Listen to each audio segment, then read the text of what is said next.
Elidor, welcome to Inside Albania. Now, we actually did our first interview, I think it may have been about 4 years ago now, nearly 4 years, for my podcast. And did you know, I don't think I ever told you, the interview I did with you was by far the most listened to of the entire 50 or so episodes that I did. It got like 3 times as many hits as anyone else.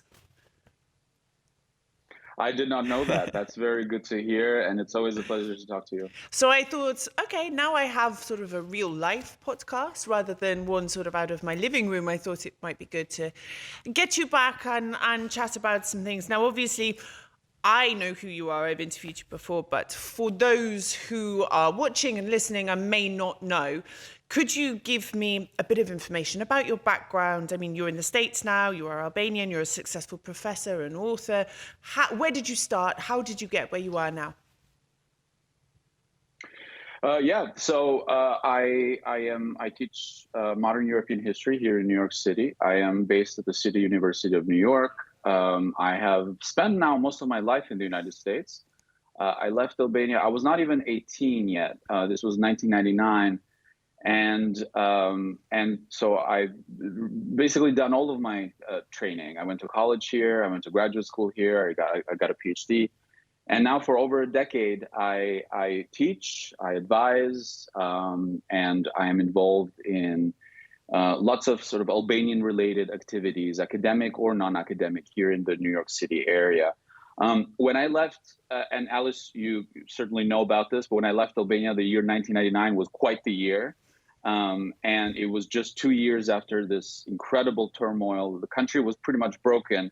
And like many tens of thousands of other Albanians, I didn't leave because we don't love the climate. The climate is wonderful. The food is great. I didn't leave because I don't.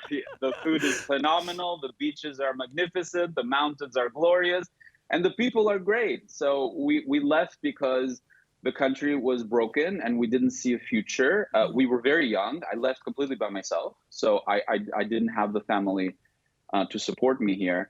I was on an exchange program, and it was meant to be a year.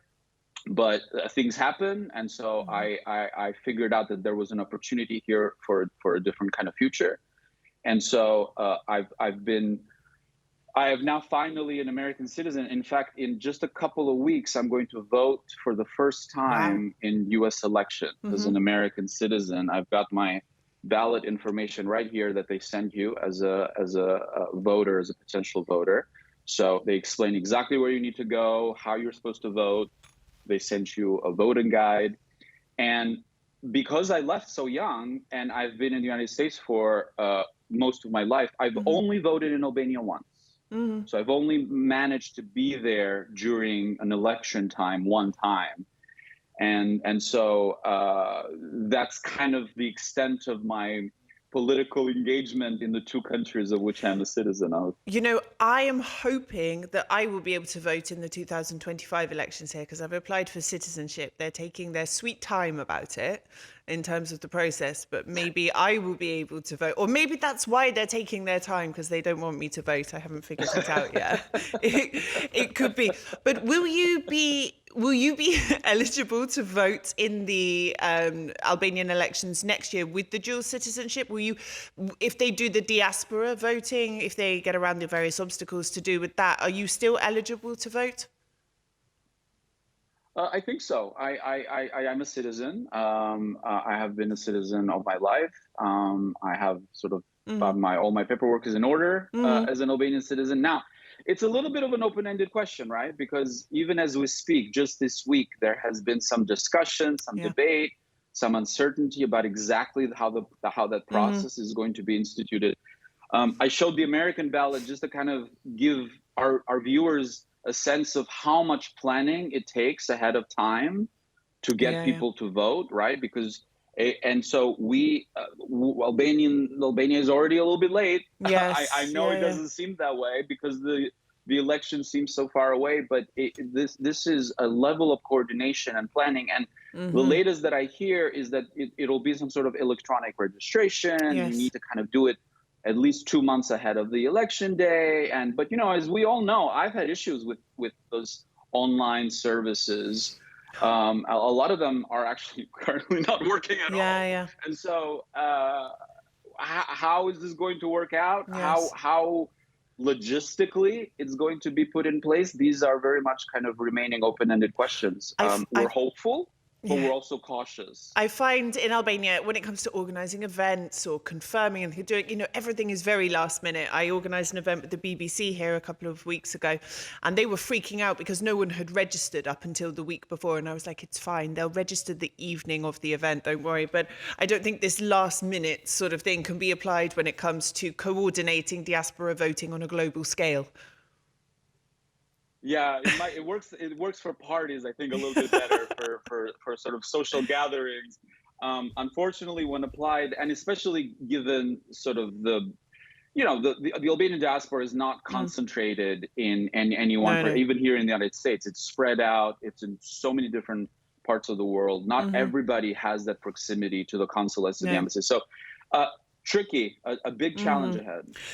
Now, let's talk about the elections, because I was going to talk about some of the things first. But over the last couple of weeks, we have seen, so Sali Berisha has been on house arrest in his tower for quite some time. We've had Ilia Meta's arrest and detention, and that looks like it's going to be quite a complex case.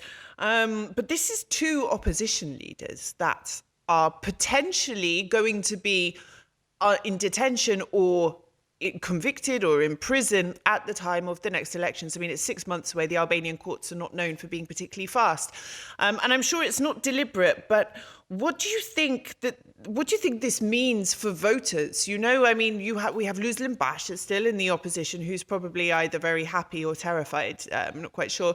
But then you have, the Socialist Party going for their fourth mandate. In this current situation, it seems a bit like the conclusion is obvious. What do you think about this situation in terms of Albanian democracy? Well, so it's the latest development. Obviously, sort of took us by surprise. Not the way it was carried out, rather than the actual arrest. But the Albanian opposition, the picture is definitely not good. I think I'm going to use a British technical term, and you're very familiar with it. It's a kind of a shambles, right? It's not an opposition that you would want. Democracy, you want a strong opposition, you want a strong alternative, because without an alternative, you have Albanians face 20, 30 political parties, tiny little movements. It seems that everybody wants to have a political party these days. Every individual is an NGO, and every individual wants to be a political party. But is there really a choice? Because there's the appearance of a choice, but is there? And so here is where historians like to talk when they talk about developments in the political sphere. They like to talk about personalities. They like to talk about sort of, is Rama a kind of a marketing genius? Is he a sort of a PR animal? Is he an effective communicator? And has he built the kinds of capital in the Western, important Western partner countries? So you don't have to like him to acknowledge I would say yes things. to all those things. I think he's done very well at these things. Absolutely. Yes, and so you want to recognize that, but at the same time, historians also want to talk about a little bit the contingency aspect of this. And the contingency aspect of this, I would say, is Rama is also very lucky, right? I mean, he operates politically in a sphere where the challenges are very, very uncertain, incoherent. And so I have critical things to say about the opposition. It loves to be fragmented. I think it's gotten addicted to failure in many ways. And so, for those, especially for those who will be first-time voters, for those who are of a younger generation, right? And so they don't typically follow the pattern of they're going to go vote exactly where their parents vote. It's sort of, you kind of have to give them. Now, I don't mean to say that there is absolutely nobody running who is not different. And I think, we want to acknowledge that there is some newness, but does it rise to the level of a coherent alternative to the government? I don't think it does. And so, it's a bit of a paradox, right? We're going to open the vote, and it's going to be something new, and there's excitement built into it, and the democratic process needs it. We want justice to work, absolutely, but justice also operates in the political sphere, and justice needs to also understand that there is a perception aspect to this as well. And so, we now have a prime minister whose main collaborators over the past decade are either have fled, or have been arrested, or have been accused of various criminal enterprises. We have a parliament where members of the parliament turn out, according to the allegations, to have been crooks. And so, the prime minister then says, well, I didn't know anything about this. I don't know what they're doing. I don't take responsibility for what others around me do. That is a strange kind of statement to make in a normal democracy where the head of government is supposed to take accountability. But again, it's that contingency that historians, how is the accountability going to come from if the alternative is so fragmented, and it's so, and it has had such trouble investing in new leadership, right? Because it's about that elite creation. Who are the future elites? That seems to me to be kind of a bigger problem. I try and put myself in the shoes of a voter, an Albanian citizen, let's say they're in their 20s or something, and I look at the options and I'm like, okay, this man is past retirement age and is on house arrest. This one is at the moment in detention. This guy is not the most popular, I'm talking about in the opposition. Whereas this guy, okay, maybe I don't support him normally, but okay, he's been in power for the last few, things have got a bit better, maybe things aren't great, I don't like he's done this, but at least I know what I'm getting, and I think this is what is going to happen in the next election. All those voters who would have voted for an opposition person or someone new, I don't feel there's a strong enough personality. Albanians like strong personalities. I don't see that in any of the smaller opposition groups. So I think that a lot of people are just going to give their vote to the Socialist Party, not because they support them necessarily, but because that is the most stable alternative for them. They know what they're going to get. And they've been in power for a long time. I mean, let's remember, it's now been over a decade, and that gives you the levers of the state, and it gives you those appointments that are very important. Now, historically, because I like to think about things sort of in a little bit of a longer sweep, the reality is Albanians have been ruled by authoritarian types for a long time. Yes. That has just been sort of their lived experience from and a their tribal reality. And what level. happens when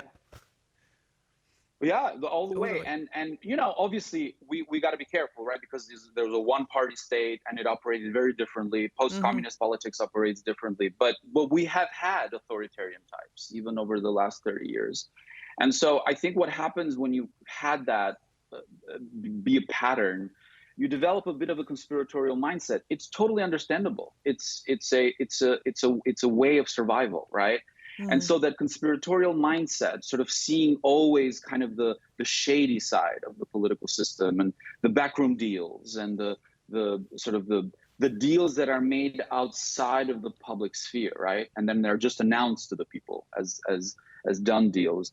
That can have a corrosive effect. And so to your point about, a vote is not necessarily a vote of approval, but it is read as mass approval by the political establishment. That is certainly, going to be an issue for as long as the alternative lacks coherence. And just another, going back to the diaspora vote thing quickly, if they do pull their socks up and get it sorted by next year, would you vote? Oh yeah, absolutely. Yes. Okay, good. Yeah, I wasn't sure because I speak to some and they say, oh, I'm not there anymore. I've been away for so long, etc. So yeah, I was quite curious to see whether you feel in the loop enough to vote or not. Say. Well, I have encountered that argument whenever I've debated this issue, including here in sort of with second, third generation Albanian. Many of my students are second generation Albanians, and so. There are different levels, right? The diaspora is layered. There are some people who have kind of spent enough time away from Albania that they don't really feel part of that political sphere anymore. There are other people like myself. I mean, we come back there all the time. We have parents who live there. We have siblings who live there. And we are very tightly impacted. Yes.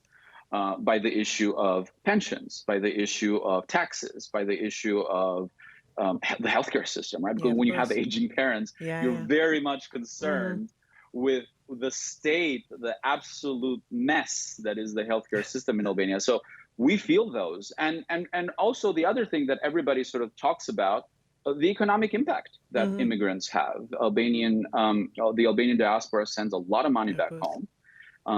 And that is, social scientists talk about voice. That is a kind of a voice, but we just don't have the political one. It's like me. I mean, I'm no longer entitled to vote in the United Kingdom anymore because I've been away for so long. But I wouldn't, because my family, my parents don't live there anymore. So it's not like I have, their interests to look after there. And I'm just so disconnected from it. I don't even know really much about what's going on there politically. It's not in my orbit of interest. So, but I know it's different for the diaspora. And obviously, yes, with the amount of remittances, you prop up a huge part of the population with remittances. So I think in this context, the diaspora vote is much more important. I wanted to ask as well, the opposition, they've been protesting outside European Parliament in Strasbourg. They've been setting fire to things, outside Parliament and throwing things inside Parliament. Do you think this is an effective way of making your voice heard? I mentioned earlier that they've become a little bit addicted to failure. And what I mean by that is that if you keep doing things that have not been working, you just keep repeating them again and again and again, that seems to be not really to be a formula for success.